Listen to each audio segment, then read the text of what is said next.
Orange is the new black is where we dive in. Every episode we'll discuss, even the scenes that made us cuss. So follow me, join the spree. I try to space for 2 E's. Spoilers everywhere, so be warned. Super fans, please come on board. Susie's special line and all these ideas because we make it everything truly as it is.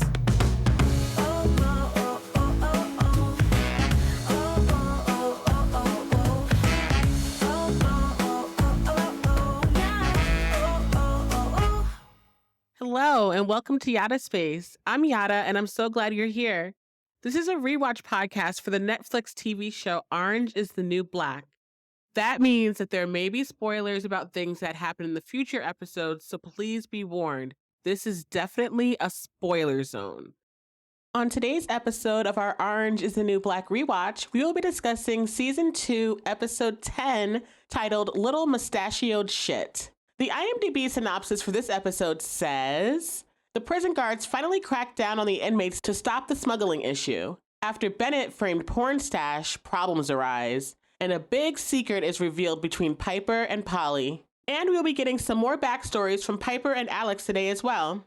This is the first and only episode directed by Jennifer Getzinger. However, you may know her from her time directing some of your other favorite shows like Desperate Housewives, SVU, Daredevil, and most notably Mad Men. We also have Sean Heder back again as the head writer for this week's episode. We've seen her work most recently in Lorna's backstory episode, so I think it's safe to say that we're in good hands for this week. And as I always say, I know that there's more than one person in a writer's room, so I'd like to give a shout out to the entire writing team. Thank you all for writing such a great show. You guys told the stories that were not being told, and for that, we thank you.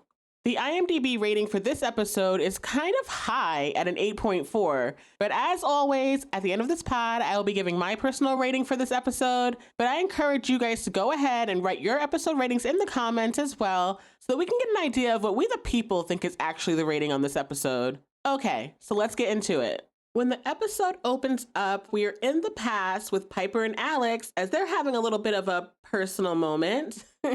Alex is pleasuring Piper, and Piper asks her if she can have her turn, reciprocating. And Alex is like, you don't have to ask. You can just do. But apparently this is Piper's first time reciprocating, so I guess she's a little awkward there. But, she's willing to try.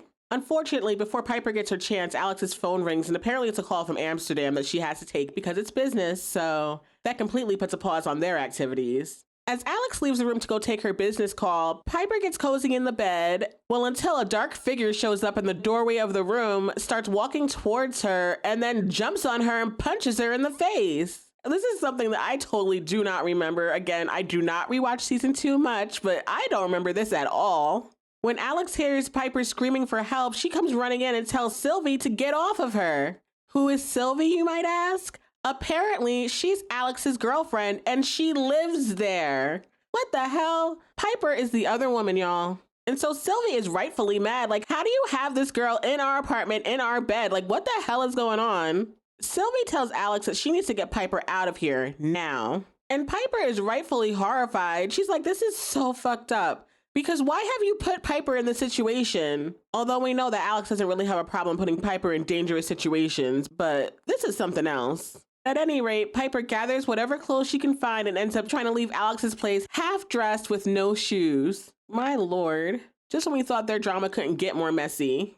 Back at the prison, it's present day, and Piper's returning and going through processing because she's back from furlough. When she gets over to her bunk, Red is so excited to see her, talking about the prodigal daughter returns. Red wants all the details about Piper's furlough, but Piper says she's still processing. It's been a lot. From having to deal with all those awkward conversations, to the bad cheese plates, the funeral, the wedding, even her little bit of malt liquor, her 40 ounces of furlough. It's a lot. She's still processing. Red says, wow, a whole lifetime lived in 48 hours. Word. I'm sure all of that sounds super exciting for somebody that's still inside like Red. Red finally gets up the courage to ask Piper, did you by any chance have time, to go by my store? Check it out? She seems a little bit apprehensive, worried about what Piper might have seen there and how it's doing. But Piper lies, I guess to save Red's feelings. And so she tells Red it was great. The store was great. Piper tells Red that she went inside the store, that there was a line, and Red is getting increasingly more excited. Like, oh my goodness, you can see in her eyes that she's so pleased to hear things are going well. And so she keeps asking Piper for more details. She's like, well, you must have ordered something. And so Piper continues to lie and says, yes, actually, she ordered one of those sweet little things. She can't find the words. And so Red finishes for her and tells her, it's the Petruskis.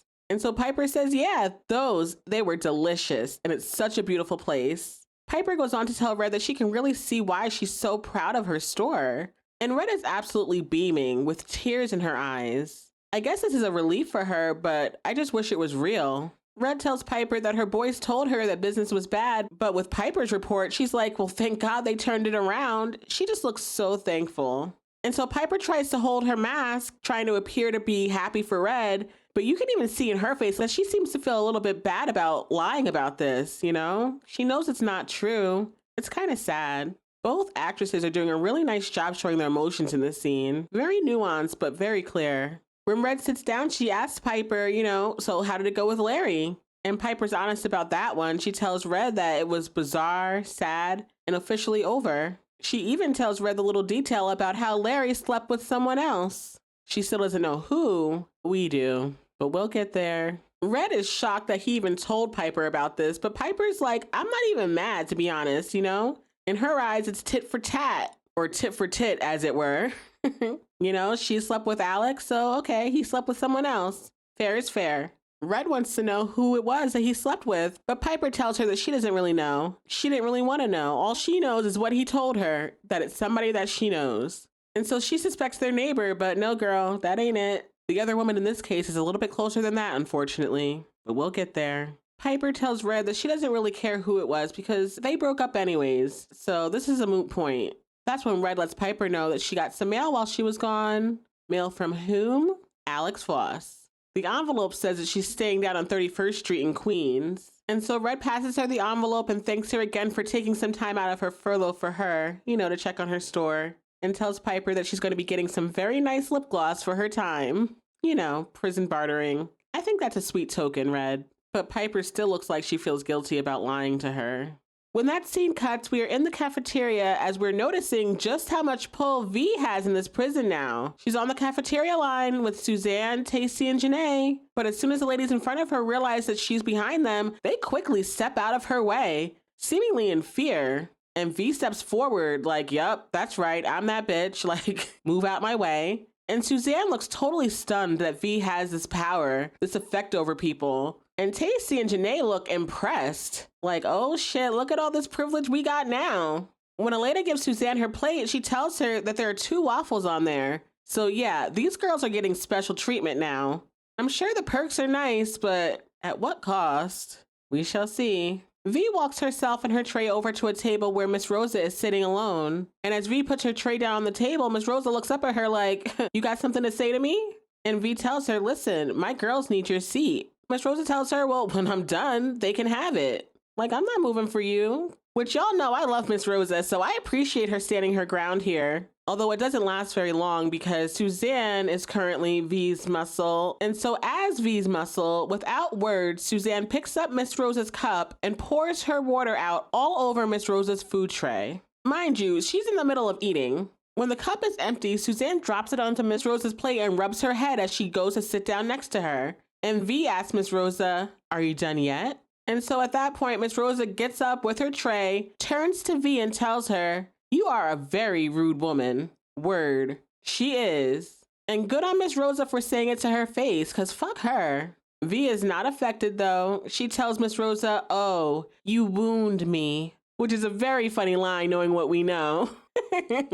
But we'll get there. Once Miss Rosa walks off, the black girls sit down at the table and they start talking about how great it is that they're getting all this special treatment around the prison. Here in the cafeteria, Taystee says that people are offering her massages in the bathroom. And Cindy walks up with a shirt full of candies and snacks from commissary. And so they are all clearly very pleased with all the privileges that their proximity to V brings them. Taystee says to the girls, didn't I tell you that V was going to take care of us? I guess.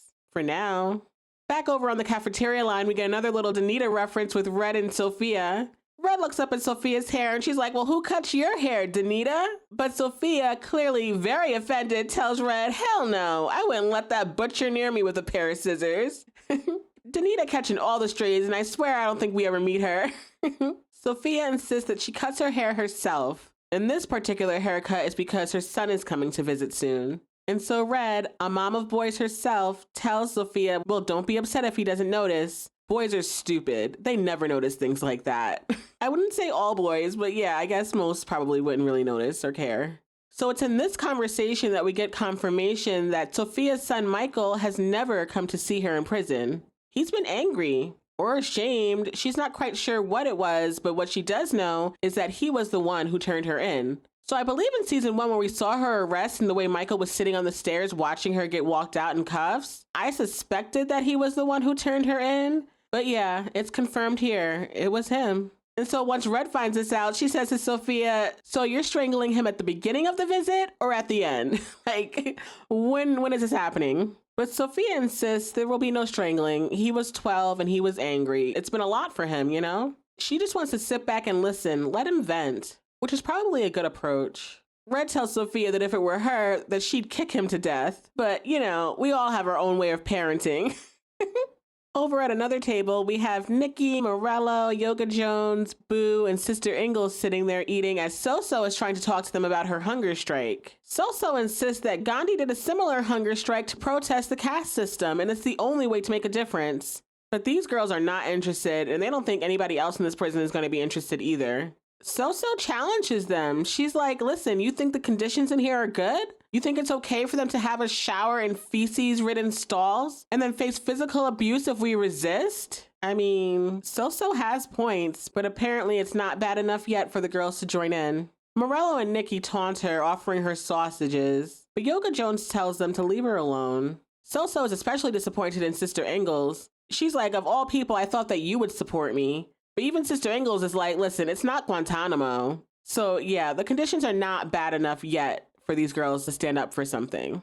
But So-So is sticking to her guns and sits down saying, you know what, fine, I'll do it alone. She closes her eyes and tries to get, I guess, really zen and centered so she can resist the food temptations. But as she's sitting there with her eyes closed, Boo decides to try to force feed her some oatmeal. Rude. And So-So tells her that is really disrespectful. And it is.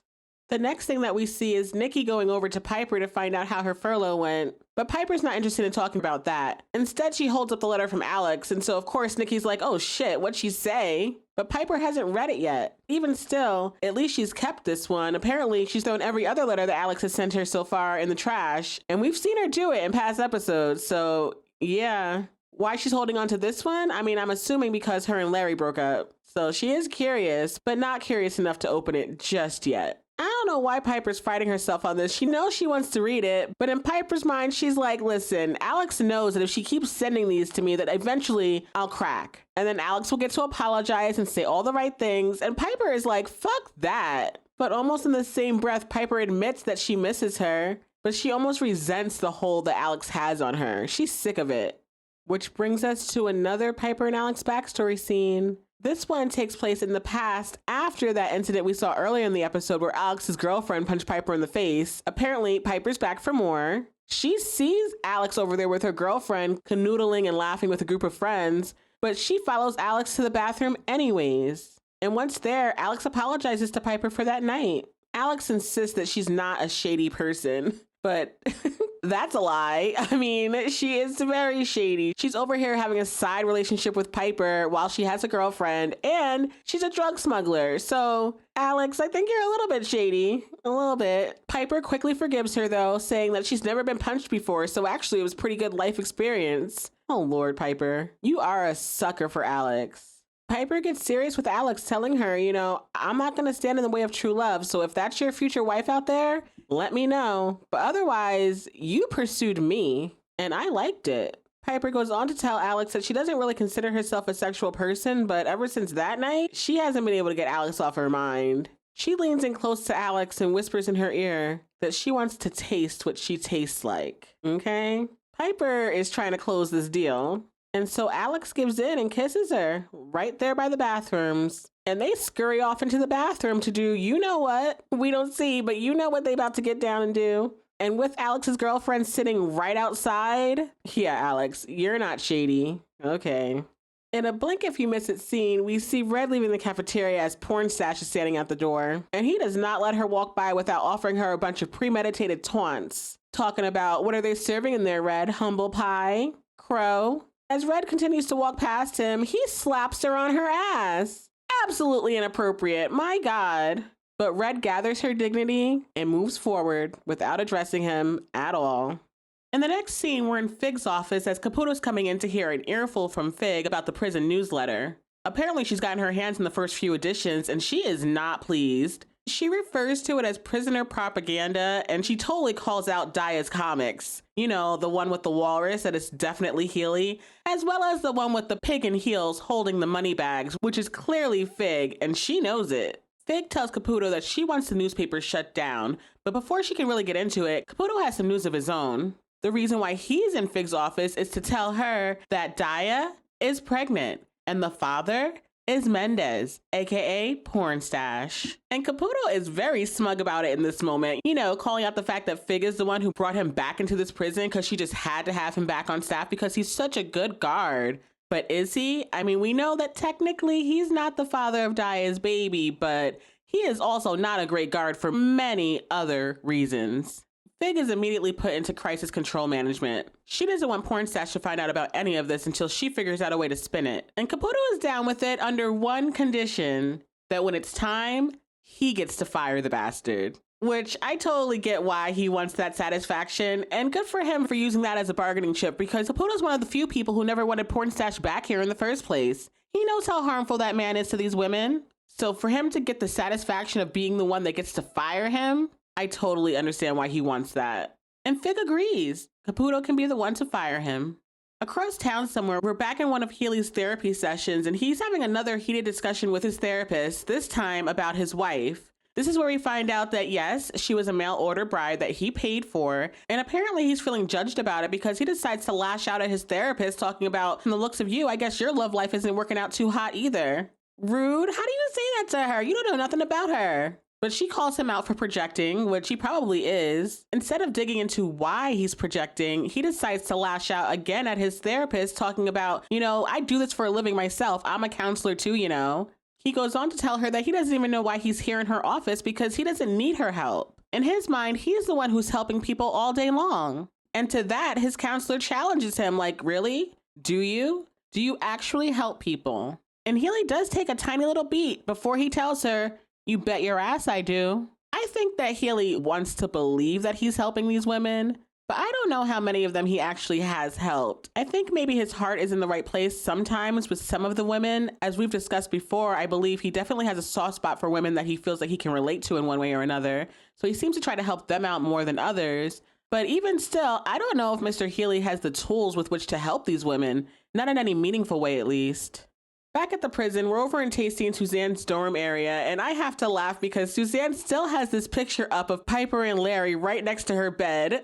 I remember when Piper got back from Chicago and she found out that Suzanne stole that photo from her things, and she was like, you know what? Keep it. and keep it, Suzanne did. She still got that picture up, which is kind of funny to me. As they're talking, Poussey comes over to Taystee telling her that she knows that they're selling drugs. To which Taystee's like, so? But Poussey is upset because that means that Taystee lied to her. But Taystee brushes it off, telling Poussey, you know, like you never sold drugs. But Poussey quickly responds with, listen, I sold weed, okay? Not real shit. And Taystee's like, well, it was real enough to get your ass locked up in here. Which I guess that is a point, but in my mind, there is a difference between weed and actual hard drugs. And I'm glad that a lot of state governments are starting to see it that way also, so people like Poussey don't end up in prison over some weed. In my mind, Poussey should have never been here in the first place. But the show is not set in 2025, it's set in 2014, so here we are. That's when Suzanne pipes in with the fact that they're getting paid, okay? Suzanne tells Poussey that their crew rules and fuck the police. And Poussey is taken aback like, now you're all gangsta, really? Poussey calls them both brainwashed. But Taystee just thinks that Poussey is jealous. Poussey's like, jealous of what? The fact that you're acting like a hood rat corner kid?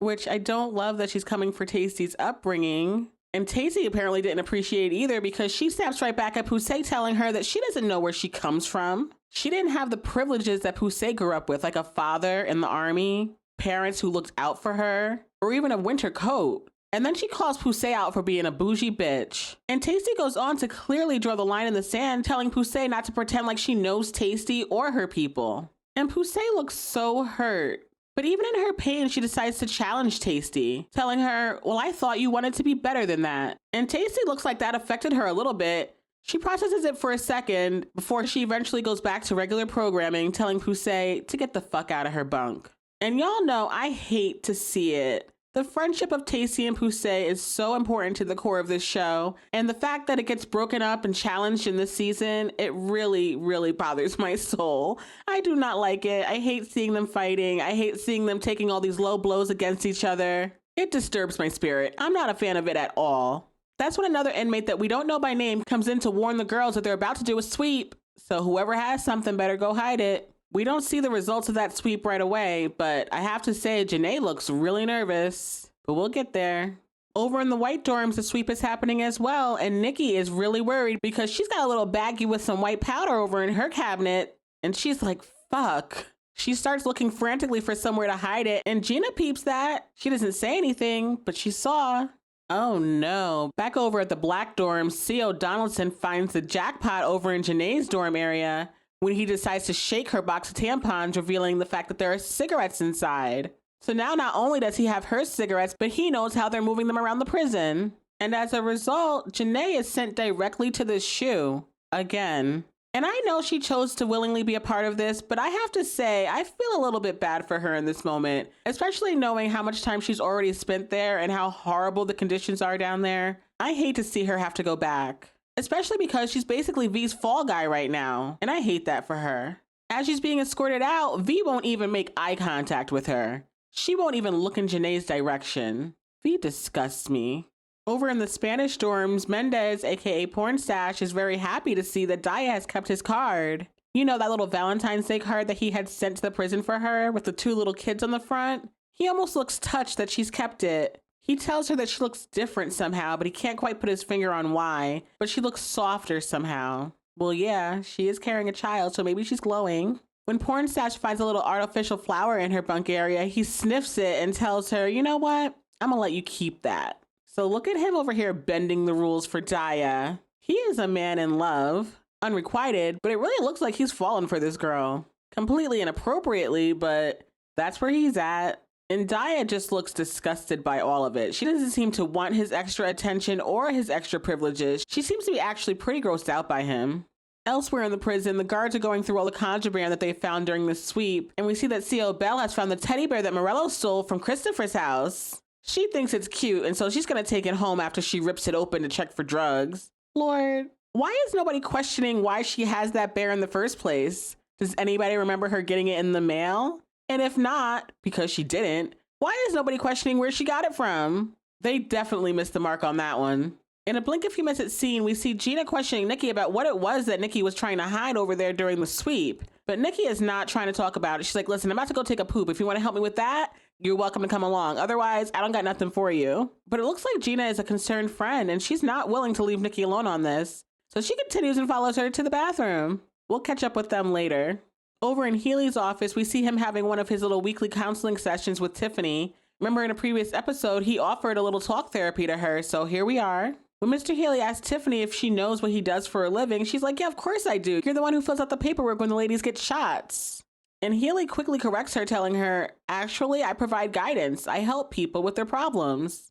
But does he? I don't know who he's helped. Maybe Piper by getting her that furlough. But other than that, I don't know. Mr. Healy does go on to tell Tiffany that he's planning on starting a therapy group because he thinks it could be really helpful to some of the women there. But Tiffany tells him that while there are women there who probably could do well with some group therapy, they're not going to do it unless they're getting something out of it, something other than the therapy. They need an incentive. Tiffany suggests that he offer them free donuts or maybe some days off of work. But Healy sticks to his guns and asks Tiffany to distribute some flyers about the group therapy sessions for him. He insists that the ladies have been through a lot, and so they'll come. We'll see about that.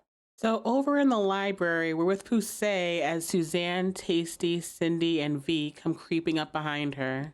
Vee is questioning Poussey because she says that she's heard that Poussey's been asking a lot of questions about their little business they got running here, the little drug business. But Poussey does not back down to Vee. One of the first things she asks her is why did she let her girl Janae get dragged off to SHU? But Vee just brushes it off, saying, well, Janae knew better than to keep contraband in her bunk area. Where else was she gonna keep it? I'm sure it wasn't gonna go in your bunk area.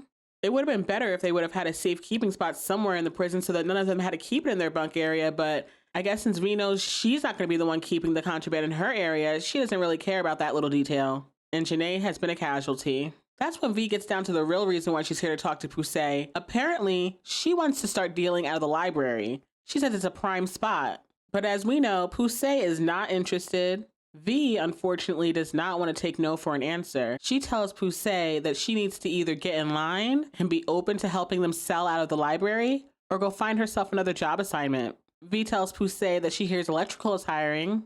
But again, Poussey stands her ground. She looks Vee right in her face and tells her, I ain't going nowhere. You really gotta love Poussey's heart. We saw Poussey stand up to Vee a few episodes ago in her backstory episode, and she's still not backing down from Vee. After Poussey lets Vee know very sternly that she's not going anywhere, you see her face soften as she looks over to Taystee. You know, kind of looking for a little support from her friend.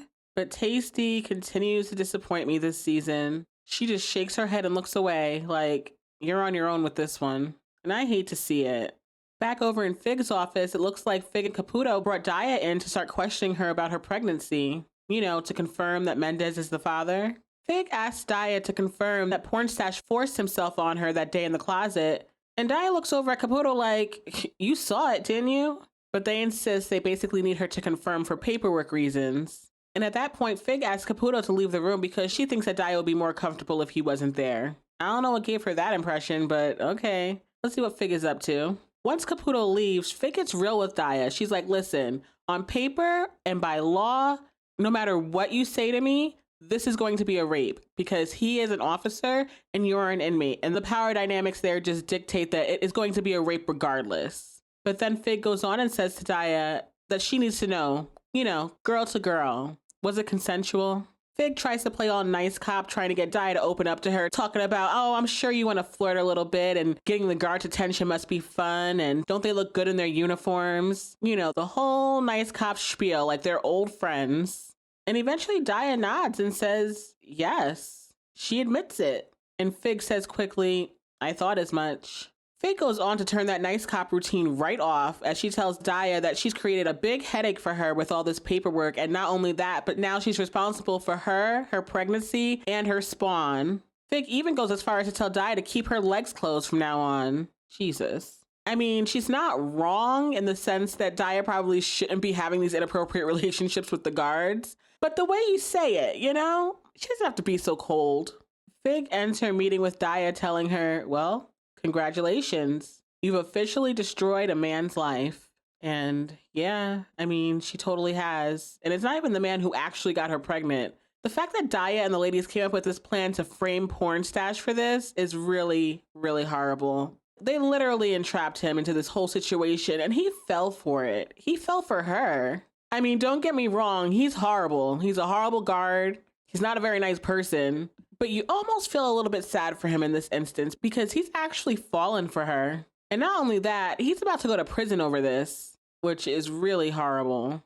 Over in the visitation room, we see Sophia sitting with her wife, Crystal, and her son, Michael, who apparently goes by Mike now. You know, he's a little teenager, so he's, you know, trying to mature. So it's Mike, not Michael. Okay, respect. Sophia tries to get Mike to open up, but he's just sitting there not saying anything. I mean, I'm sure it's very uncomfortable to be there in prison, seeing his mom sit across from him like that, you know, in that situation that apparently he put her in. And he's a teenager. I mean, I'm sure it's hard for him to find things to say. So he doesn't. He just sits there. That's when Sophia's wife, Crystal, suggests they play a game, you know, to sort of break the ice.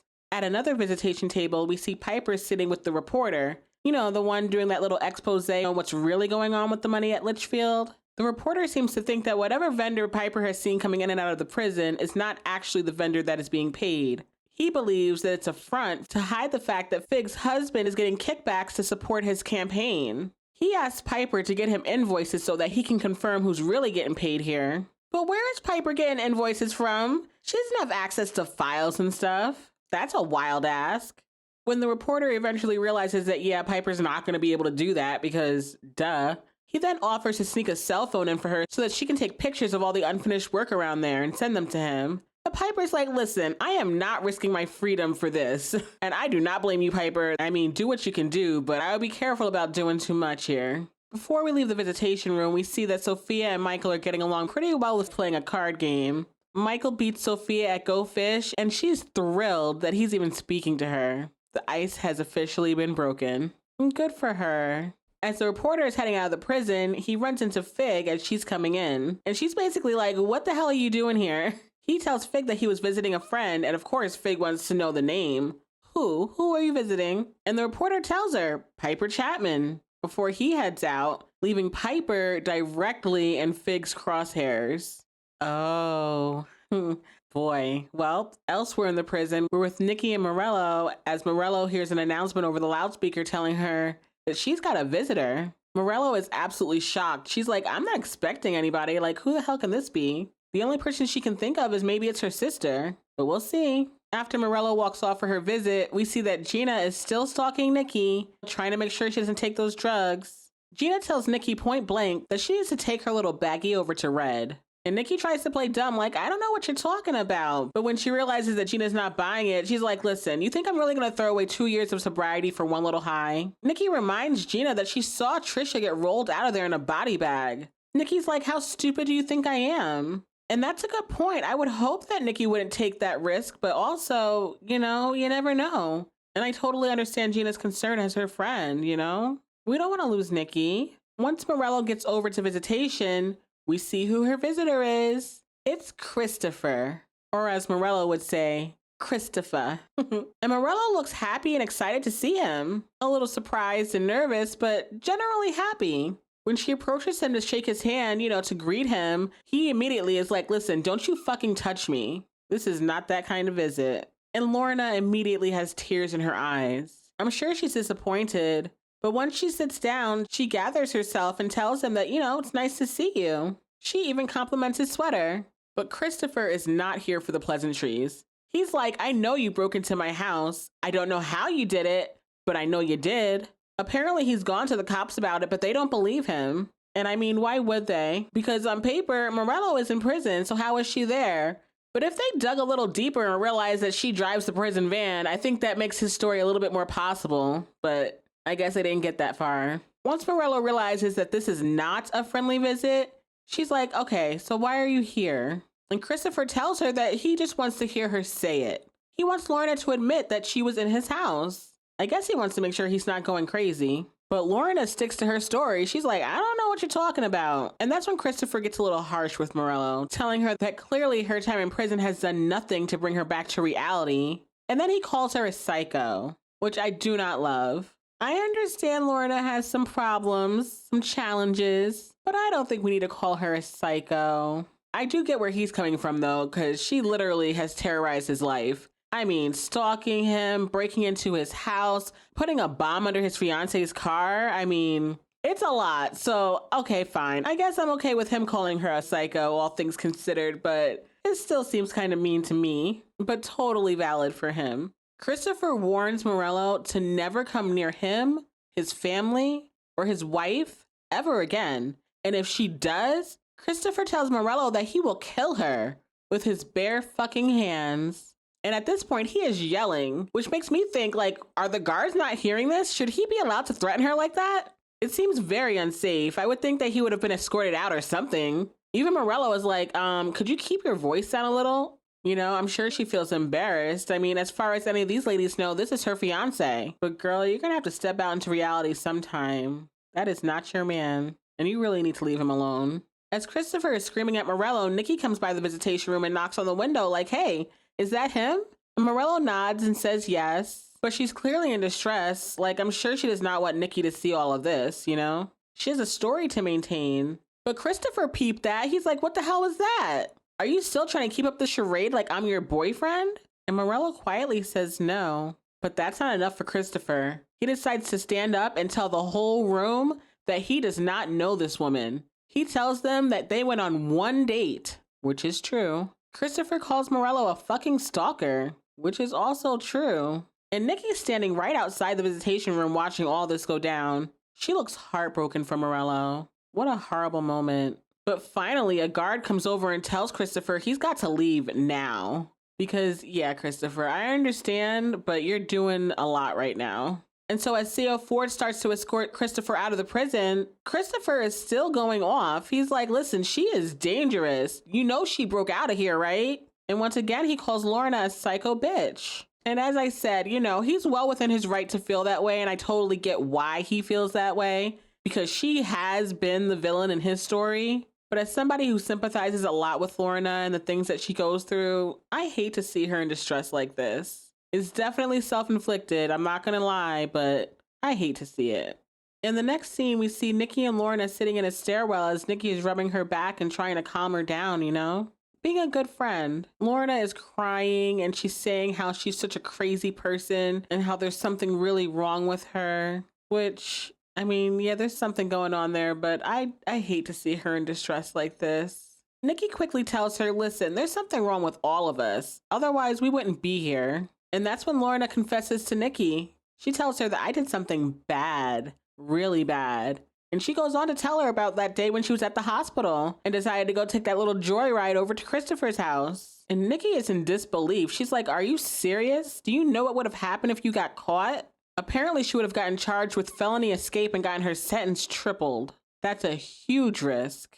And so Nicky tells her the obvious, you know, don't fucking do that again, you maniac. But with love, with love. Lorna looks like she understands, but even still, she's crying and saying, you know, she just wanted to see him. But Lorna goes on to say that the guy that came to see her today, that version of him, is so mean. He's not at all the man that Lorna thought he was. And then Lorna, almost desperate for acceptance, because I guess who wouldn't be after all that, she asks Nicky, you know, do you hate me now? And Nicky insists that she does not hate her. Nicky goes on and says, but it is getting clearer every second that you are totally batshit crazy. Again, with love. With love. Nicky goes on and tells Lorna that she is a beautiful, sweet girl. And fuck that guy. So many other people are going to love her. And that's true. He might not have been the one for you, but there are other people in this world, so many other people in this world, that you are not going to have to beg to love you. And he is just not the one. Lorna shakes her head, her eyes full of tears, saying, no one's gonna love me. But Nicky quickly tells her, I do. And then Nicky just lets Lorna fall into her arms and she holds her and comforts her like such a good friend. While the breakdown of Taystee and Poussey's friendship is super disappointing to me in this season, the love and support that Nicky is showing to Lorna in this season, I love to see it. It's beautiful. Morello is really lucky to have Nicky in there. Over at the phone banks, we're with Piper as she's calling Larry. She's leaving him a voicemail talking about, I know I said I didn't want to know who it was that you slept with, but I kind of want to know. But as Piper's leaving this message for Larry, she gets interrupted by Suzanne, who tells her that her phone time is over. And so Piper's like, okay, and quickly gets off the phone. But she's looking at Suzanne like, what the hell is this? Meanwhile, V is quietly right behind Suzanne, saying nothing, but you know, she's playing the puppet master here, literally. And so Piper ends up handing the phone to V, who I guess needs to make a phone call, but you know, they didn't have to bogart it like that. In a flashback scene with Piper, she's sitting on the couch with Polly telling her, I'm not gay, while also telling her that sex with Alex is basically the best sex she's ever had in life. But she's not gay, which valid. I don't want to assign Piper a sexuality, but you know, bi, pan, queer, all applicable boxes to check. Polly's like, I thought Alex had a girlfriend, but Piper insists, you know, they were having problems and now it's over. So she's in the clear. We shall see, because just as she says that, the doorbell rings. When Piper goes to open the door, there's no one there, but there is a little paper bag sitting on the porch and it's on fire. Piper screams and starts trying to put it out by stomping on it, only to find out that there's also poop in that bag. And so now Piper's got poop all over her Uggs. And her best friend Polly has nothing to offer her except for telling her that she fell for the oldest trick in the book. Apparently this is something that people do, not something that I've ever seen people do, but I guess this is something that people do because Polly says that her brother and his friends used to do it to people all the time. When Piper realizes that it's a prank, she's like, oh my God, it's her. Piper's pretty sure it's Sylvia, Alex's ex. And Piper's probably right. I mean, who else would do this to her? And honestly, I don't blame Sylvia because Piper for sure disrespected Sylvia and Alex's relationship, because even after she found out that Alex had a girlfriend, Piper still took her happy ass into that bar and still went into that bathroom to do whatever with Alex. So yeah, very disrespectful. And I don't blame Sylvia for this one. I don't. Piper knows what she did. In the end, Piper decides, you know what? Hey, she did get her point across, so kudos to her, I guess. To which Polly says, lesbians are insane, which let's stick a pin in this little incident because, spoiler alert, it will be coming back. Back at the prison, we're with Daya and Bennett is pretty annoyed with the fact that Fig got Daya to admit that the sex with porn stash was consensual. Daya insists that Fig was right. I mean, she did seduce him. They literally set him up. It seems like Daya's having some remorse because she's like, listen, it was wrong. That man's going to jail. To which Bennett is basically like, well, what do you want me to do about it? Do you want me to stand up and shout out to everyone telling them that that's my baby in there? And Daya is quick to tell him that, you know, in her neighborhood, real men stand up and claim their kids. Which I totally get her point. It really does seem like a bitch-ass move that this man will not claim his child. But also, I understand that Bennett is in a really tough position here. We'll get to how this story ends when we get there, but I remember being really disappointed with him for a long time about his choices. But as I rewatch again and again and again, I have to say I have a little bit more empathy for him in the position that he's in, although it is a position he put himself in. But still, it was a really tough call, but we'll get there. Bennett asks Daya, what the fuck do you want from me? And Daya tells him point blank, I want you to stand up and tell the world that you love me. You know, Daya wants some recognition as the woman who's carrying his child, but Bennett is living in the real world. The world where he is a guard and she is an inmate, and that is not going to work. He points out that if he does that, that baby will have two parents in prison. And Daya must really be in her feelings because to that, she tells him, well, hey, at least then we'll be even, before she walks away. Over in the cafeteria, we see So-So sitting down, conducting her hunger strike. She's still refusing to eat. When Yoga Jones comes and sits by her, she immediately is like, listen, if you're coming here to make fun of me, I don't even have the energy to argue with you right now. This is horrible. But Yoga Jones is not here to make fun of her. In fact, she sympathizes with So-So. Yoga Jones tells her that yesterday a friend of hers was taken to SHU, and that's the second time that she's been in there. So in this instance, Yoga Jones is talking about Janae, which I have to say, it's really nice to hear her refer to Janae as a friend at this point, because we know in season 1, they were not exactly friendly. I'm pretty sure Yoga Jones slapped the shit out of her last season. But you know, they also started talking and started to get to know each other a bit. So at this point, they do consider each other friends, which I think is really nice to see. Yoga Jones tells So-So that she is sick and tired of the guards using solitary like it's some kind of toddler timeout. Like, the ladies in here are not even violent offenders. This is minimum, and the SHU is brutal. Yoga Jones calls it inhumane torture. And as she's saying that, we see Sister Ingalls in the background kind of taking in what Yoga Jones is saying. It seems like the facts of the matter are starting to get to her too. Yoga Jones tells So-So that she thinks what she's doing is very brave, and she calls her a true activist. And So-So looks like she's really proud and happy to hear her say that. Meanwhile, Sister Ingalls looks like she is contemplating her choices. Like, if that's what activism looks like, what the hell am I doing? Am I a fraud? I don't know, girl. What kind of choice are you gonna make next? In a blink if you miss it scene, we're in the rec room with Healy and Tiffany, and it looks like they've set up for their very first safe place meeting. You know, the little support group that Healy tried to get going. But just like Tiffany told him, nobody showed up. Oh, over in the visitation room, it looks like Polly is here to see Piper. Now remember, Piper still hasn't gotten confirmation from Larry about who he slept with, but we know it was Polly. So let's see how this goes. Polly looks very nervous to see Piper. Polly's probably not sure if Piper knows or not yet, but as soon as Piper enters the room, Polly slaps a smile on her face like nothing has changed. Once they sit down, Polly immediately starts apologizing to Piper about sorry that it's been so long and also sorry about your grandma. Polly feels like she should have been at the funeral, which if you're her best friend, you probably should have been. I'm sure you've met her grandma before. Polly blames the struggles of breastfeeding, but she's very apologetic. Piper is quick to forgive. She's like, it's not a big deal, but Polly just keeps on apologizing to the point where she eventually tells Piper, you know, I've been a really bad friend, like the worst. Exactly. That's what I've been saying. Polly, you are a bad friend, like the worst.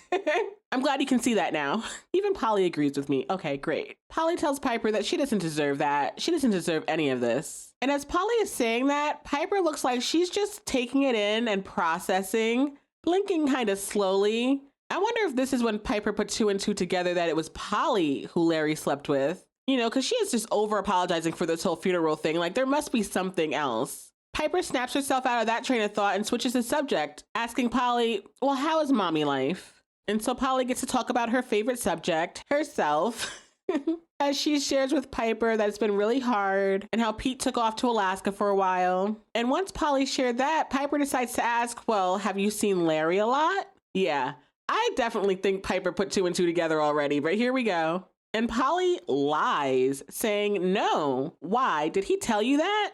Why are you lying, Polly? She eventually rolls back the lie a little bit, though, saying that, well, you know, while Pete was gone, Larry did help me out a lot with the baby. And Piper's face looks like she's still processing, taking in all these little bits of information, putting it all together.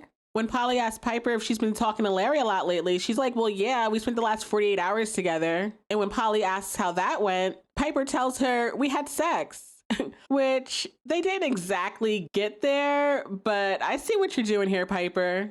As soon as that came out of her mouth, Polly's face went to total shock. Like, what? This is brand new information to me. And why do you have so many feelings about that, Polly? Piper has definitely clocked that because she asked Polly flat out, like, does that surprise you? And Polly's like, well, yeah, I thought you guys were done. But Piper reminds her, you know, he was my fiance. There's still a lot of love there. Like, sure, they might have ended things or on their way to ending things or whatever, but they have a lot of history. That doesn't just go away in a second. That's when Piper drops the bomb to Polly, telling her that also Larry slept with someone else. And Polly tries to act like she doesn't know what she's talking about. Like, oh, really? That's brand new information to me.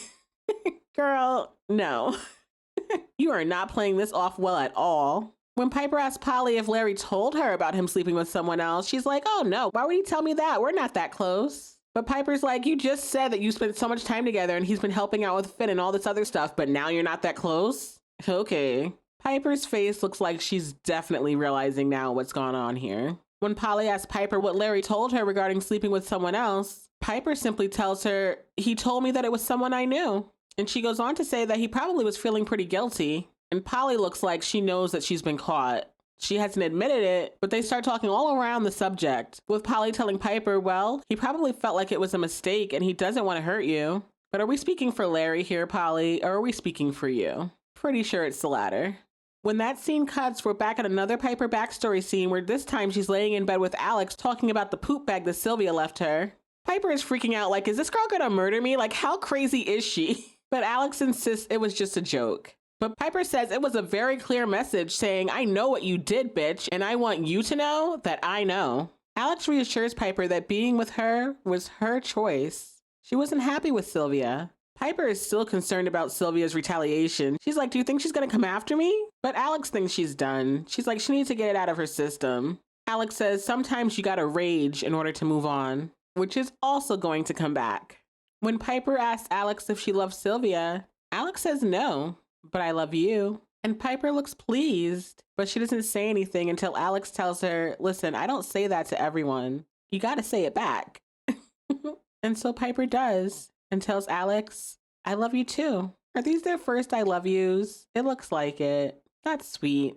Oh my. Back at the prison, Piper is raging to get over it, I guess. We find her in her bunk, literally punching the cinder block wall with her bare fist until it bleeds. My God, Piper, don't hurt yourself. When Red comes in, she simply looks at Piper and says, do you want to talk about it?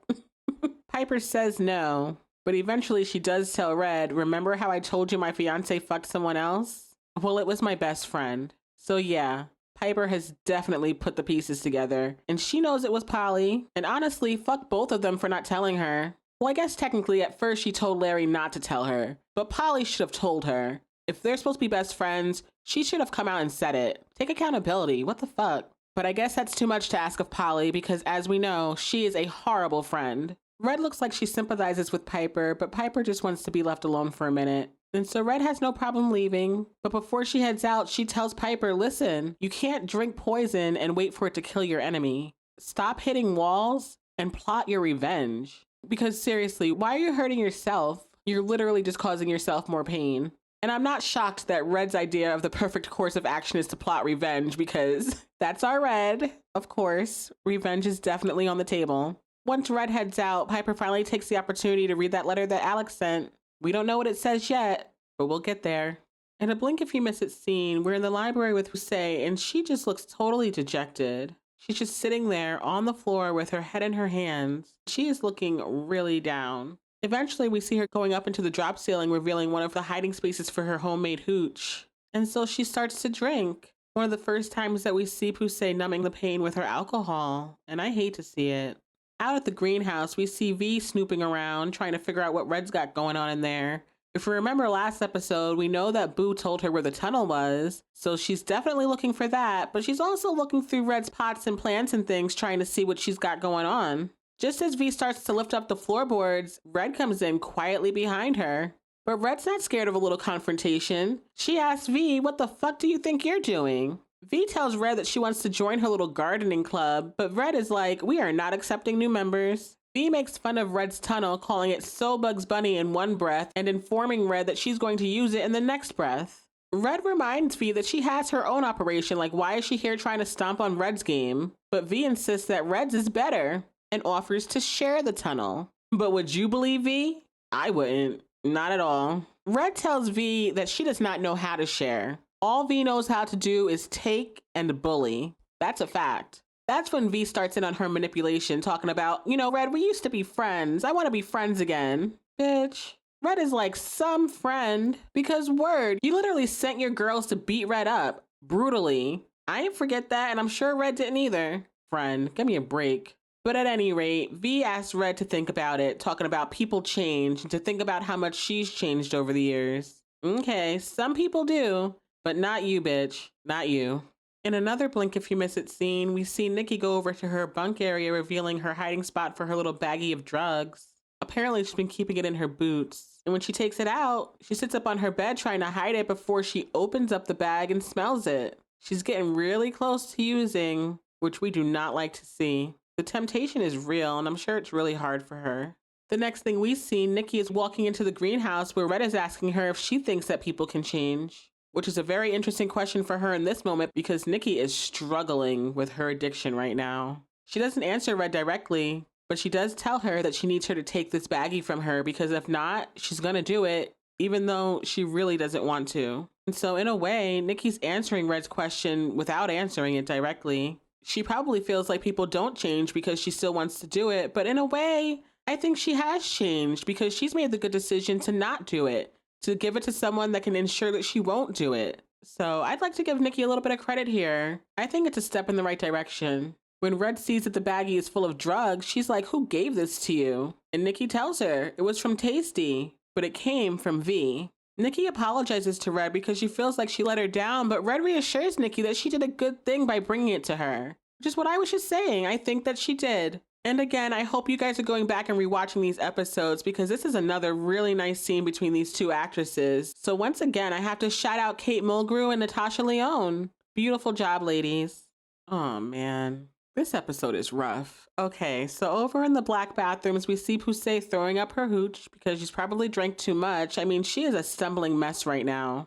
And she uses some of that liquid courage to tell V, fuck you. She's like, you want to take my job assignment? You want to take all my friends? Fuck you. But V isn't really paying her any mind. She's like, girl, you are drunk. And Poussey must not like being dismissed like that because the next thing we see, Poussey is charging at V and she pushes her up against the wall. But not for long because enters Suzanne. She's V's little puppet at this time. And so once Suzanne pulls Poussey off of V gives her a little nod, like the go-ahead, for Suzanne to start kicking Poussey's ass. And I hate this scene. It's horrible, very brutal, and it reminds you a lot of the time in the past when V had her girls beat up Red brutally in her kitchen. I mean, Poussey is a tiny girl, and Suzanne is just throwing her around like a rag doll, knocking her into the bench, knocking her into the showers. And while Poussey is down on the ground, Suzanne literally starts kicking her.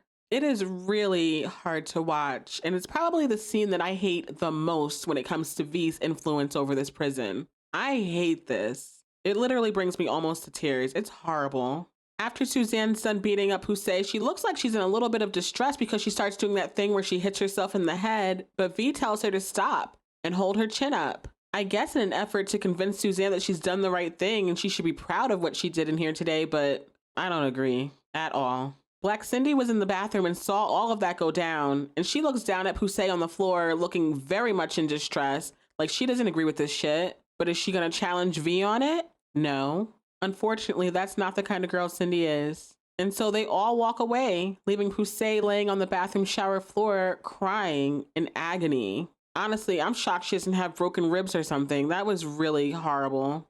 Elsewhere in the prison, we're over at the phone banks with Piper as she's making a phone call to Neri, her new sister-in-law. Piper tells Neri that she needs her to do her a big favor, and we don't hear the ask, but the next thing we see is Polly at her house doing laundry when the doorbell rings. When Polly goes to open the door, what's sitting outside on the floor but a flaming bag of poop?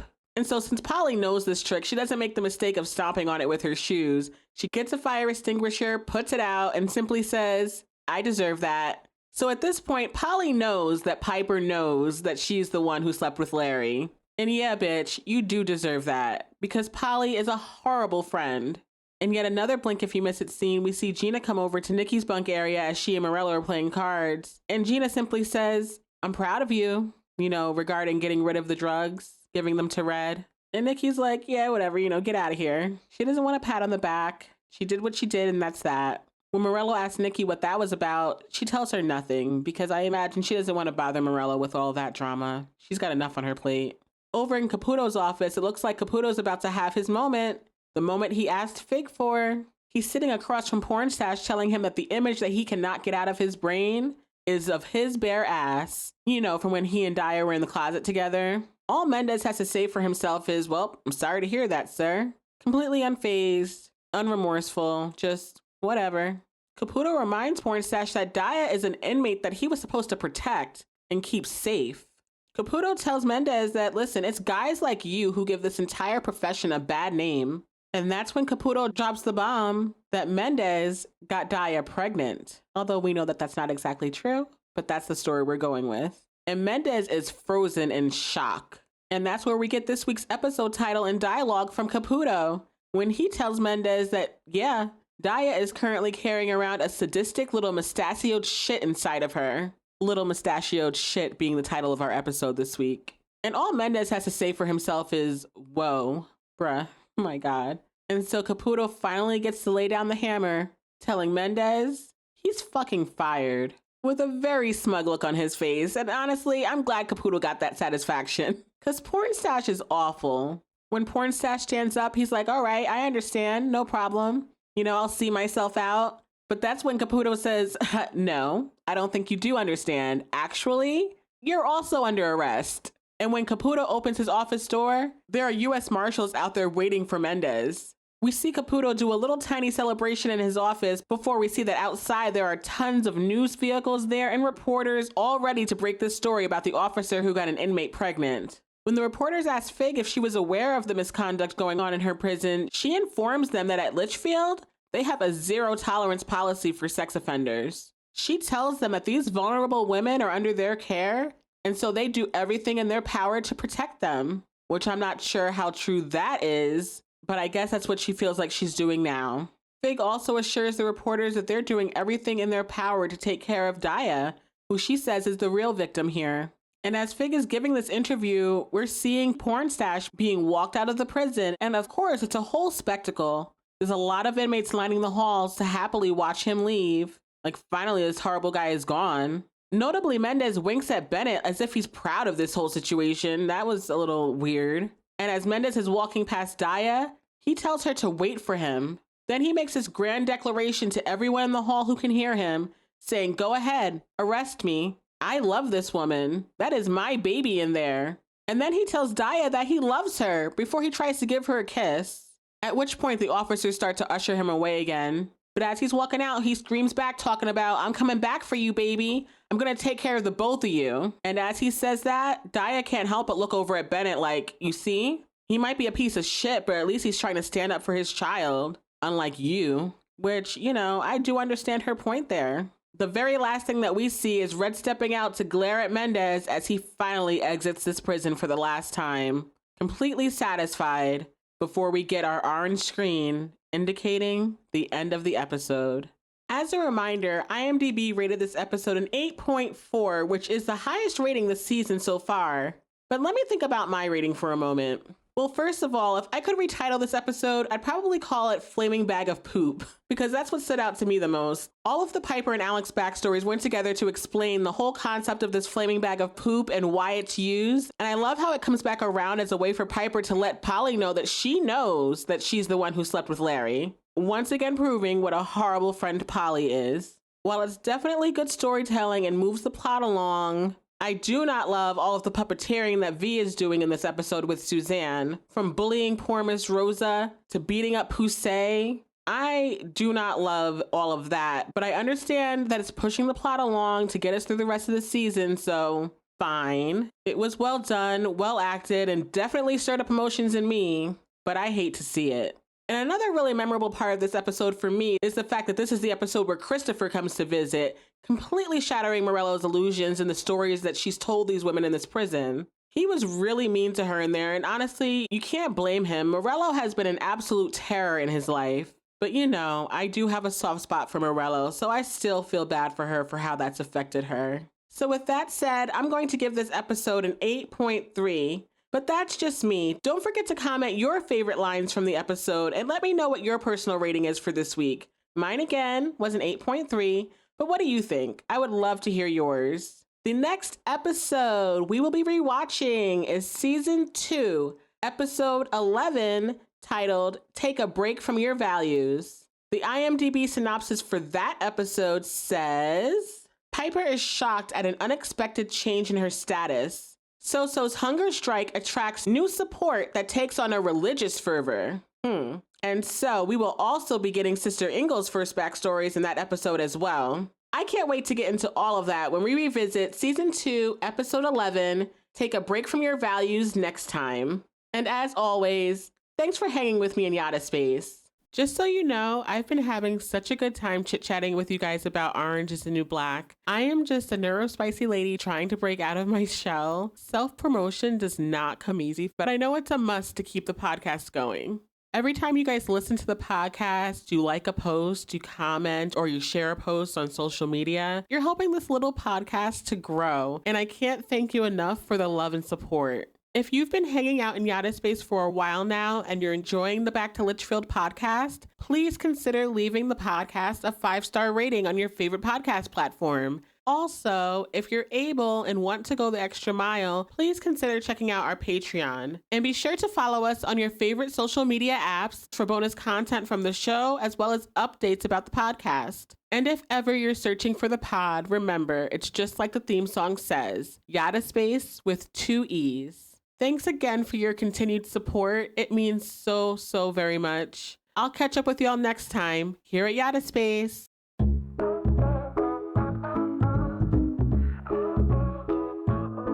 Hey, welcome friends to Yadda Space. I'm Yadda here, let's set the pace. This is a rewatch podcast, so let's begin. Orange is the new black is where we dive in. Taystee's wisdom sets the tone.